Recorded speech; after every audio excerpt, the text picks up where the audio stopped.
spell that were meant for destruction. Words tasted bitterly sweet on my tongue.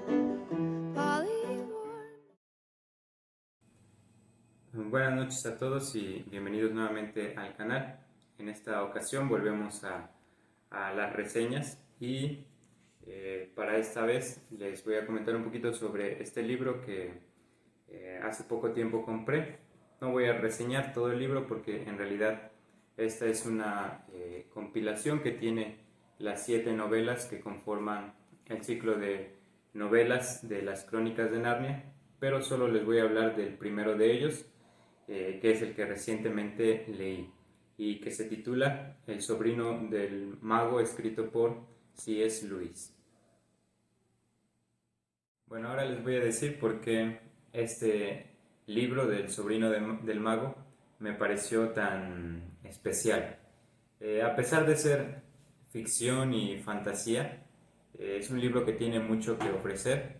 Sinceramente, a mí me costó decidirme a empezar las lecturas de las Crónicas de Narnia. Anteriormente ya había leído libros de una temática parecida, como los libros del Señor de los Anillos, pero por alguna razón no me terminaba de convencer los libros de este autor. Pero ahora que ya he probado con el primero, evidentemente tengo una opinión totalmente diferente.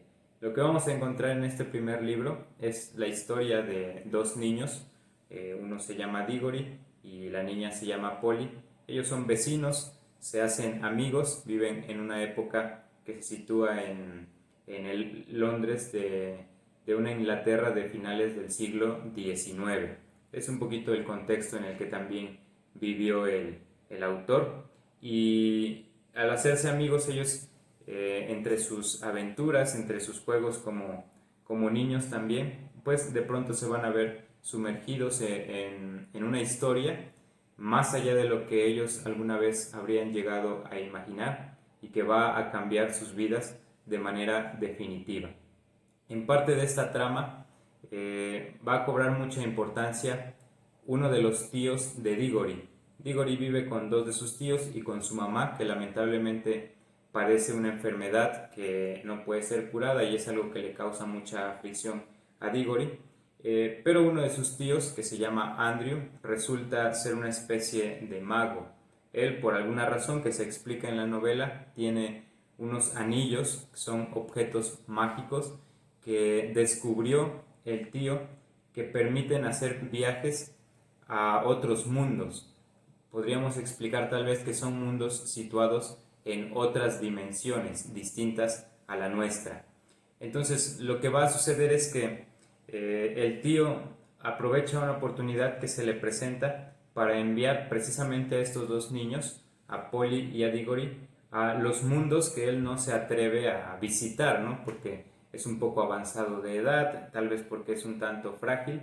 Entonces ve en ellos la oportunidad, una oportunidad especial para satisfacer su curiosidad de qué hay en otros mundos. Y así es como Diggory y Polly terminan viajando a lugares pues totalmente nuevos, totalmente extraños.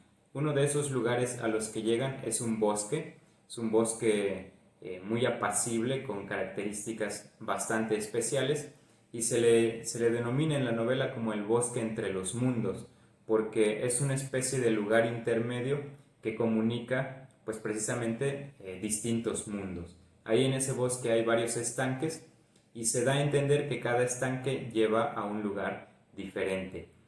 Como son niños, principalmente Diggory, pues tiene una naturaleza curiosa, un carácter un tanto aventurero. Entonces a él le da curiosidad saber qué hay del otro lado, qué hay cruzando esos estanques. Y junto con Polly, que no está del todo convencida, deciden entrar a uno de esos estanques y resulta que van a parar a un mundo que tiene un pasado trágico, un mundo viejo que está extinguiéndose.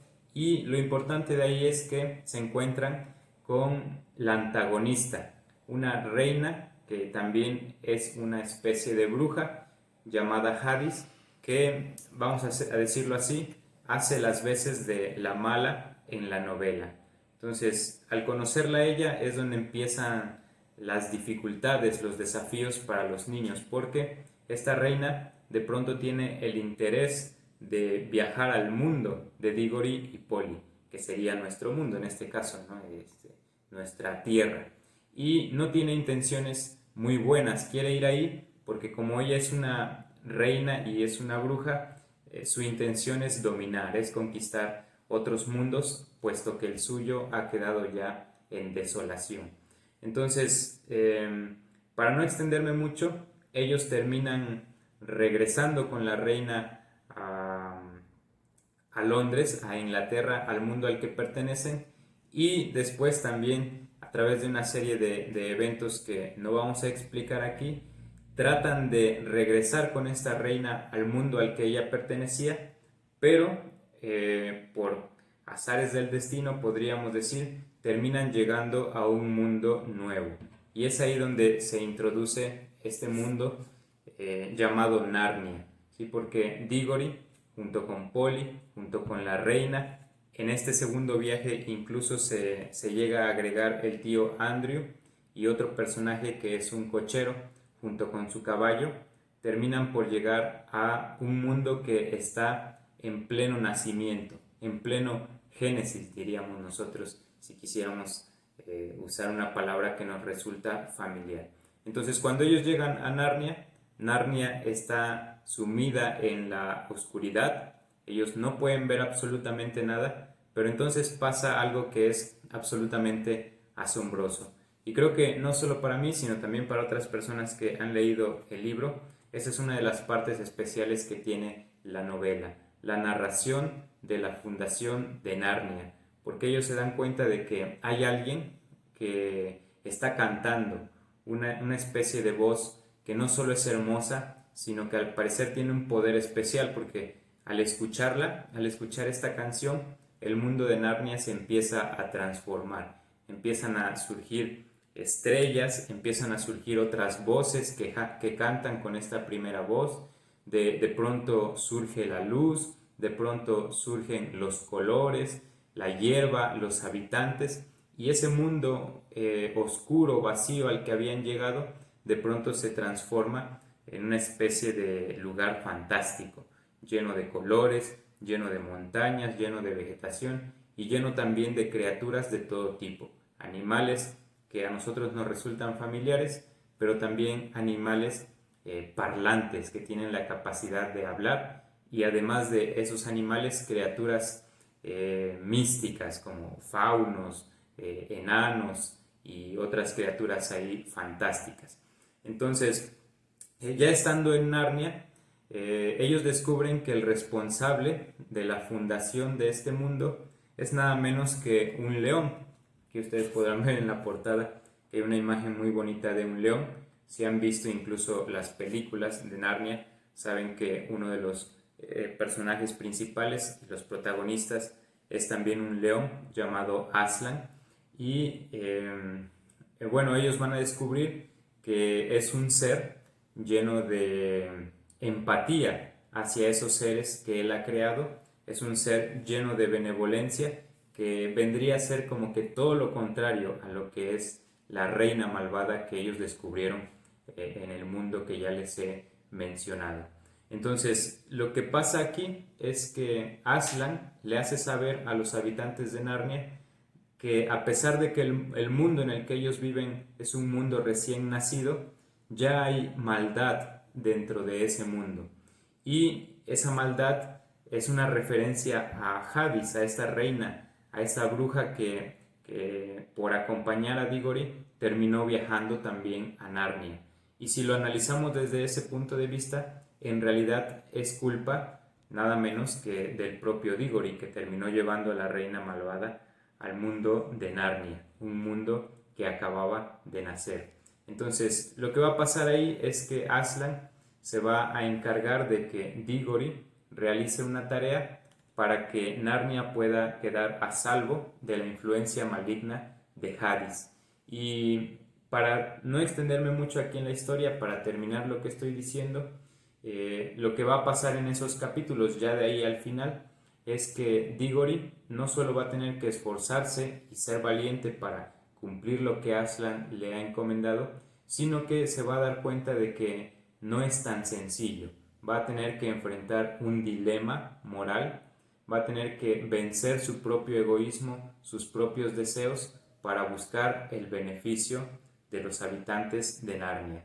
Si ustedes quieren saber qué es lo que sucede, si ustedes quieren saber si Diggory logra cumplir la misión que le encarga este león llamado Aslan, y si quieren saber también lo que pasa con su mamá, que al final es algo que cobra importancia en el relato, yo les invito a que se animen, hagan la prueba y comiencen leyendo el primer libro de las Crónicas de Narnia, El sobrino del mago.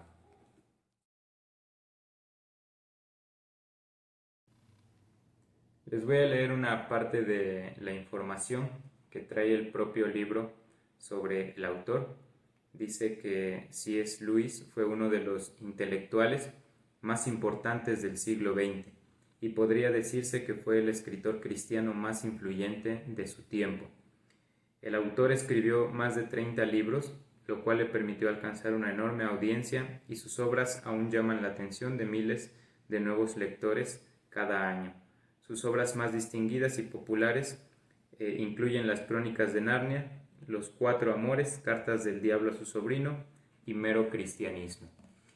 Bueno, este autor, como ya evidentemente lo leímos, era un creyente. A mí me parece que es de los escritores cristianos más influyentes quizá de todos los tiempos. A pesar de eso, la verdad a mí me costó decidirme por leer sus obras. Este es el primer libro que leo sobre él y la verdad es que me ha parecido bastante bueno y por supuesto me he quedado con las ganas de terminar toda la serie de las Crónicas de Narnia y más adelante, si hay oportunidad, leer alguno otro de sus libros que lo han hecho también muy reconocido en el mundo de la literatura. Su influencia va más allá incluso del ámbito cristiano.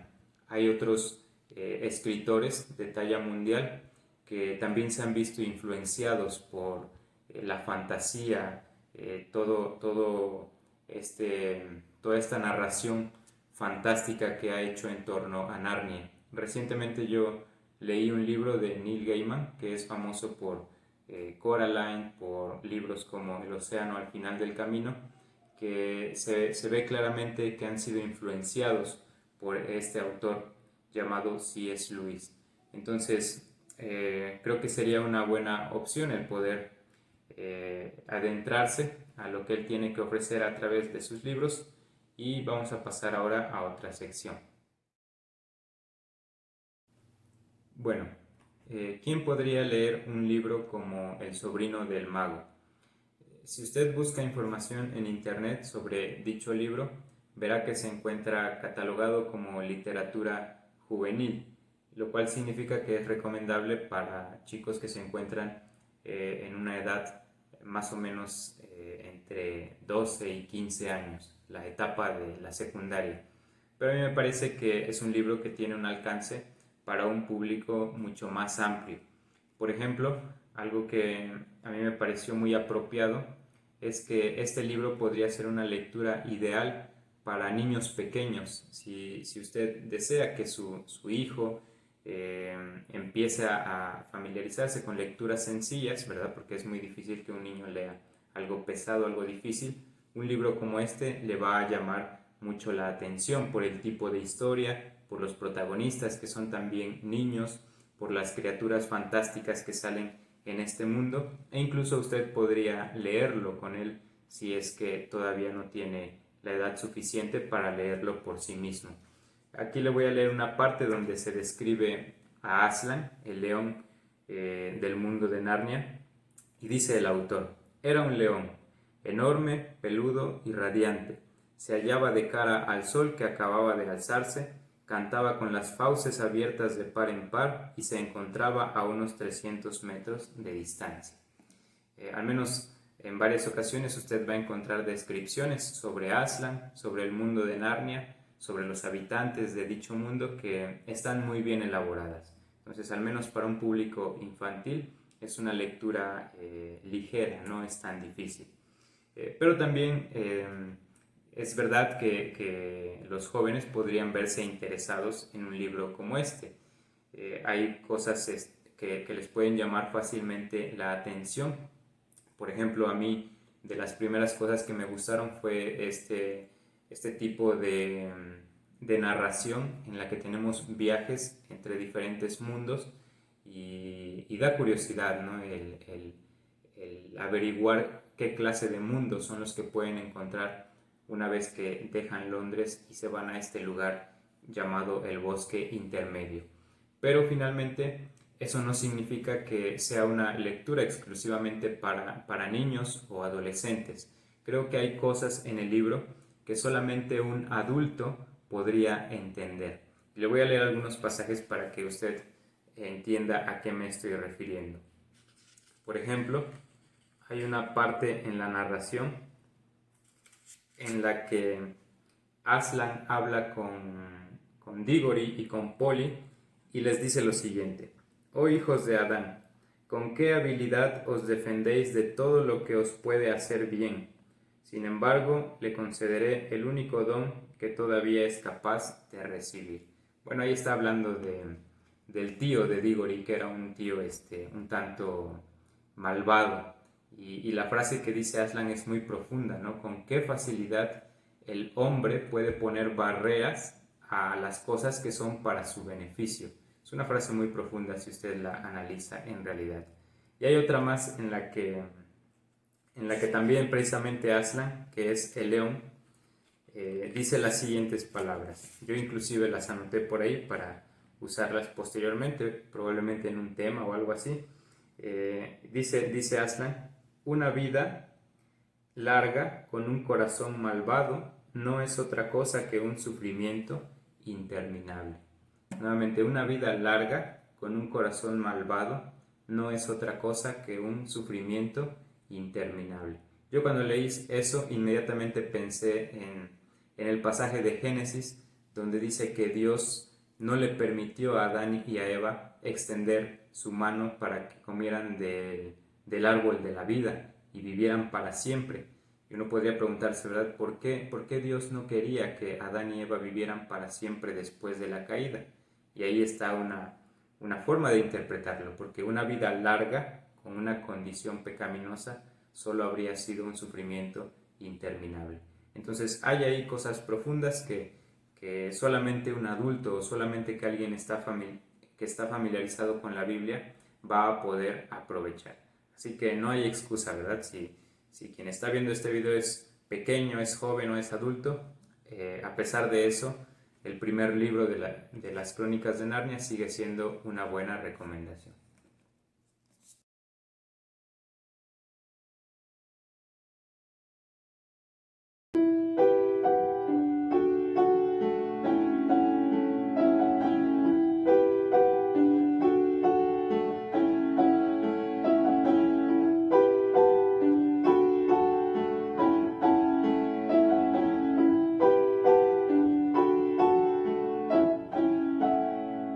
Lines from a spell that were meant for destruction. Words tasted bitterly sweet on my tongue. Polly warned me, but I wanted freedom. Even then, I knew just what I'd done. La da da.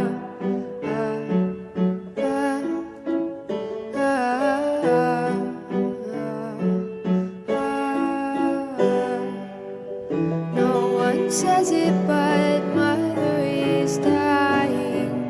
No one says it, but we're all afraid. I can hear what they say in the hallway, whispering on the number of days. Da, da, da.